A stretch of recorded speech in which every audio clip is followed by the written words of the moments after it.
Dos potencias en ascenso con ambiciones de expansión se reúnen en Berlín. La capital alemana observa a los emisarios provenientes de Asia mientras llegan a la Cancillería del Tercer Reich. Allí, el mismísimo Adolf Hitler espera a los representantes del poderoso Imperio de Japón para sellar un pacto. La firma los convertiría en aliados, pero aquella amistad no era más que un espejismo. Los planes del Führer tenían caminos ocultos, donde la lealtad era una simple ilusión. La guerra estaba a punto de desatarse y vendría acompañada de traiciones. En esta nueva entrega de Historia Militar, nos vamos a sumergir en la frágil alianza de nazis y japoneses. ¿Qué pensaban unos de otros? ¿Por qué fin común se unieron? Y cómo la desconfianza se transformó en un cruel puñal en la espalda.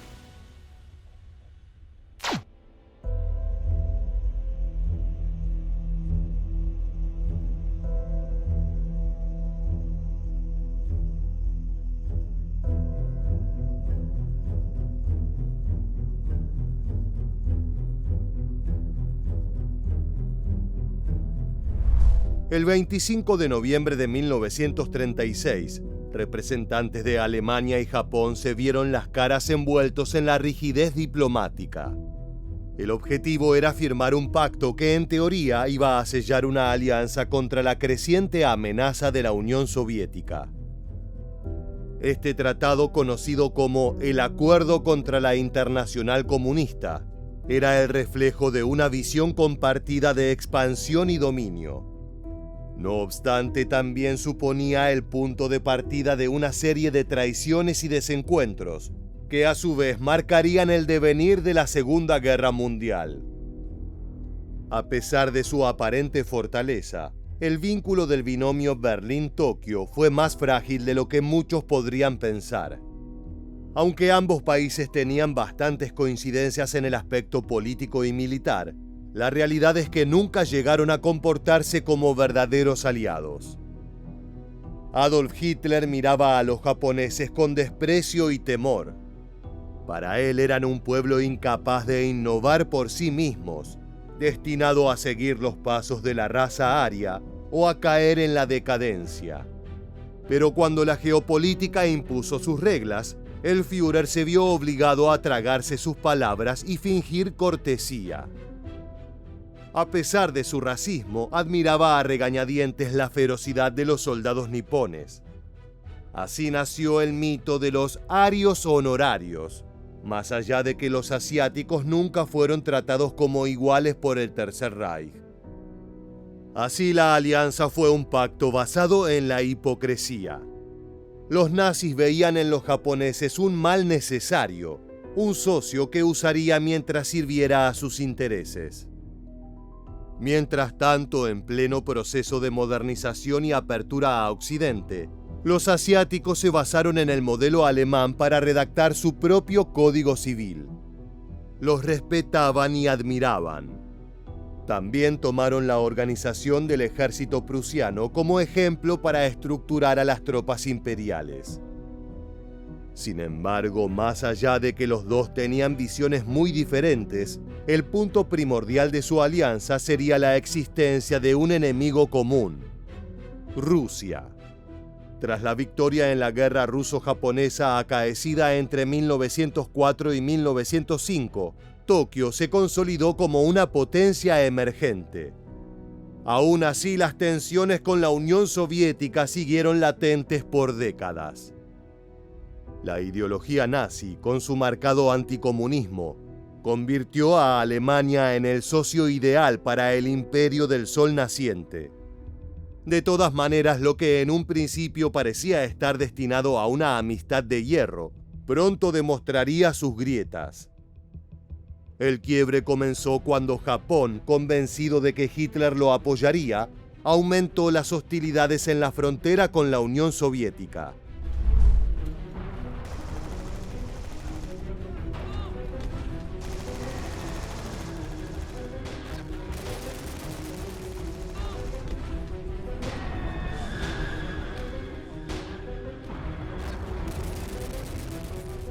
Durante la masacre perpetrada en China, los japoneses habían conquistado la región de Manchuria. Allí conformó un estado denominado Manchukuo, el cual era gobernado por Tokio. En 1932 delimitó sus fronteras utilizando el río Halja. Eso provocó tensiones no solo con uno, sino con dos vecinos. Hacia el norte se encontraba el gran objetivo: los abundantes recursos naturales de Siberia y el lejano oriente soviético. Pero en el oeste también había problemas, y es que Mongolia no estaba de acuerdo con los límites territoriales que se habían marcado. En 1936, rusos y mongoles firmaron un acuerdo de cooperación mutua. El mismo obligaba a cada parte a acudir en ayuda de la otra en caso de agresión por un tercero. De esta manera, la creciente rivalidad con la Unión Soviética hizo que el Imperio de Japón acabara luchando contra las fuerzas de ambos países. La primera vez fue en 1938 en la batalla del lago Hassan sobre suelo ruso. Allí no hubo un claro vencedor y el enfrentamiento se extinguió en lo que se consideró un empate. Sin embargo, en la noche del 10 de mayo de 1939 comenzó un nuevo cruce, y esta vez el resultado sería muy diferente. Unos 80 jinetes del Ejército Popular Mongol atravesaron la frontera hacia Manchukuo, con el pretexto de buscar alimento para sus caballos. Al amanecer fueron avistados por efectivos de la caballería japonesa que cargaron contra los intrusos y los expulsaron, causándoles numerosas bajas. Pero eso solo fue el inicio. El gobierno imperial exigió una disculpa que nunca llegó y decidió actuar en consecuencia. Iba a demostrarle a sus vecinos con quién se estaban metiendo. Pero no todo resultó como imaginaban. Durante junio y agosto de 1939, los japoneses movilizaron 75.000 hombres, 135 tanques y unos 250 aviones a través del río Jaljín. No obstante, del otro lado no se encontraban únicamente los guerreros de Mongolia. La Unión Soviética había llegado con refuerzos, desplegando 57.000 efectivos, 500 tanques y 800 aviones. La batalla fue brutal.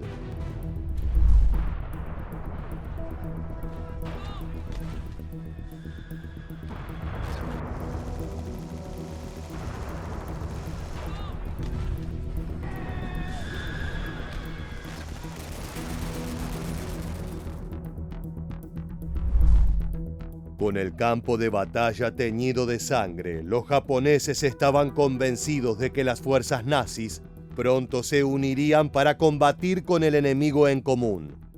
Sin embargo, nuevamente se equivocaron. Hitler y sus hombres nunca llegaron y el ejército imperial sufrió una de sus peores derrotas militares de su historia.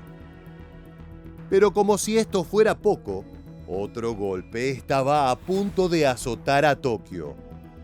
Mientras sus tropas eran masacradas en la lucha contra los soldados del líder soviético Joseph Stalin, en Europa se gestaba el inicio de otra guerra. Una que cubriría al mundo entero bajo sus sombras. Detrás de ella se encontraba el Führer, quien, lejos de ayudar a su socio militar, se concentró detrás de sus propios intereses. Al mismo tiempo que los asiáticos sanaban sus heridas y eran obligados a reconsiderar su enfoque bélico, estos fueron sacudidos por lo inesperado. Sin previo aviso ni consulta, Alemania y la Unión Soviética firmaban un pacto de no agresión el 23 de agosto de 1939.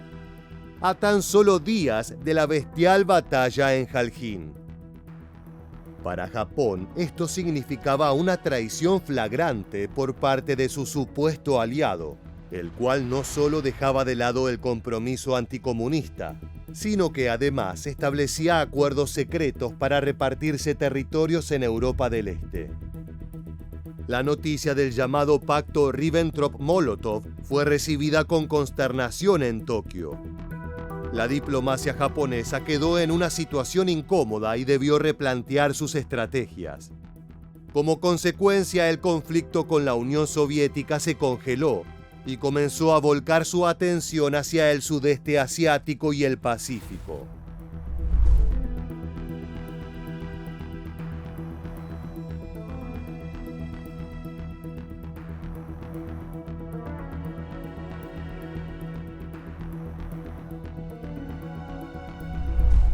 Ahora bien, Japón no era el único sorprendido por el acercamiento de Hitler y Stalin. El acuerdo de no agresión dejó perplejas al resto de las potencias occidentales por considerarlo contra natura desde el punto de vista nazi. Sin embargo, la razón de aquella extraña unión se podía explicar desde las necesidades de cada firmante. Por un lado, el Tercer Reich debía asegurarse la paz en el frente oriental mientras durase la guerra que iba a estallar en breve. Por el otro, los soviéticos buscaban un potente aliado para salir del aislamiento internacional y además no querían enfrentarse a la temible Alemania. El éxito conseguido por Adolf Hitler en Europa Occidental causó un profundo impacto en Japón. Los asiáticos veían cómo la guerra relámpago de los nazis contrastaba con su situación. Y es que ellos se encontraban en un estancamiento de su incursión en China. Sin embargo, Tokio no se resignaba frente a su visión expansionista y buscó emular a los alemanes a pesar de la traición. El 22 de septiembre de 1940, mientras Francia era ocupada por las fuerzas del Tercer Reich, el ejército imperial japonés invadió la Indochina francesa.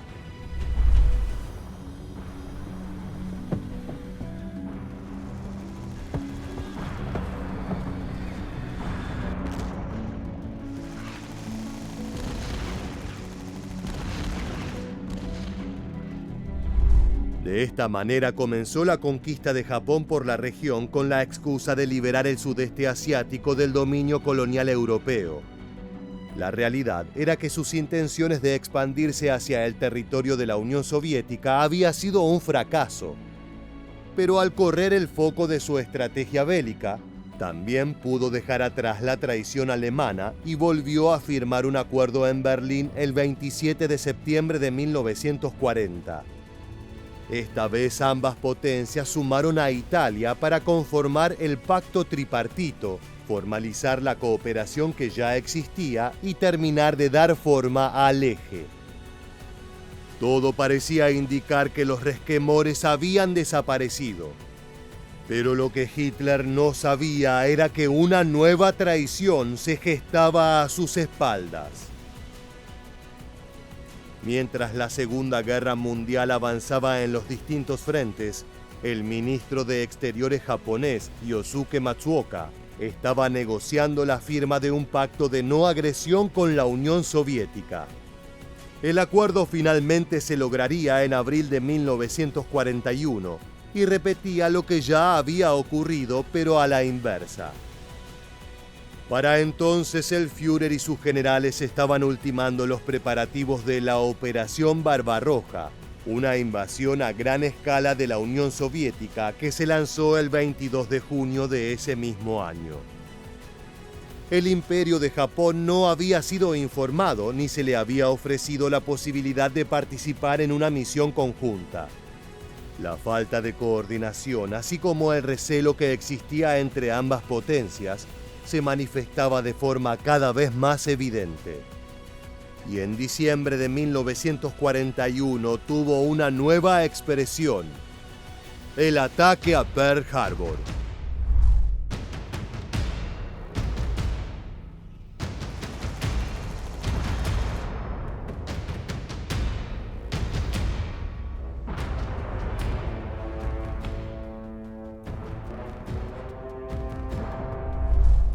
El bombardeo a la base naval de Estados Unidos provocó que el gigante norteamericano ingresara oficialmente a la guerra, cambiando rotundamente el destino del conflicto. La necesidad de Washington de enfocar sus recursos en una batalla en el Pacífico favorecía a los nazis. De esa manera no brindaría apoyo a británicos ni soviéticos para combatir a Alemania en los frentes europeos.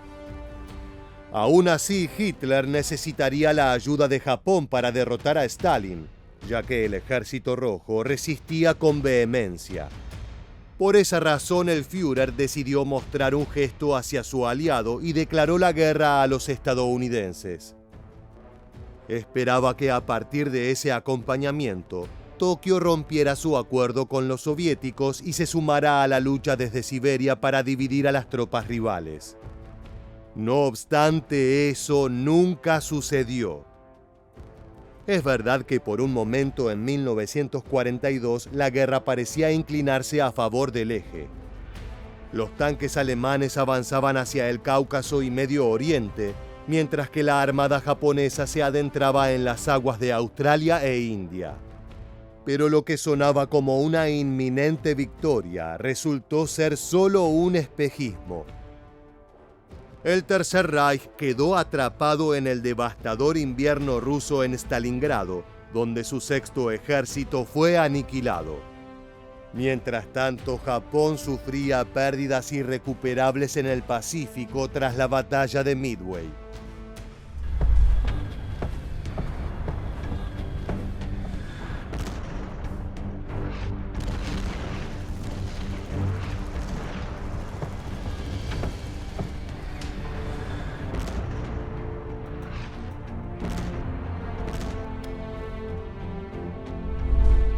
La falta de coordinación, el agotamiento de recursos y la superioridad industrial de los aliados marcaron el principio del fin para la Unión Germano-Japonesa.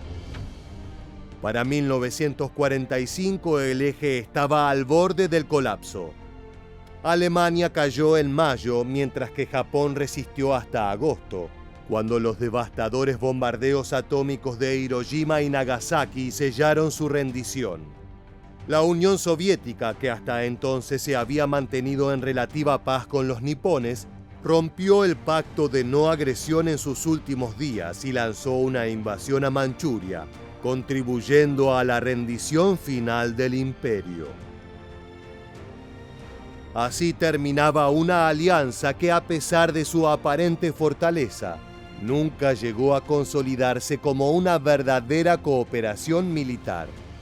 La historia de Alemania y Japón en la Segunda Guerra Mundial no fue la de dos socios inseparables, sino la de dos naciones con ambiciones propias que, pese a compartir enemigos, nunca lograron confiar el uno en el otro. Ahora sí, luego de haber explorado la conflictiva relación entre estas dos potencias de la contienda bélica más mortífera de la historia, ha llegado el momento de despedirnos. Muchas gracias por acompañarnos. Nos vemos en la próxima entrega de Historia Militar.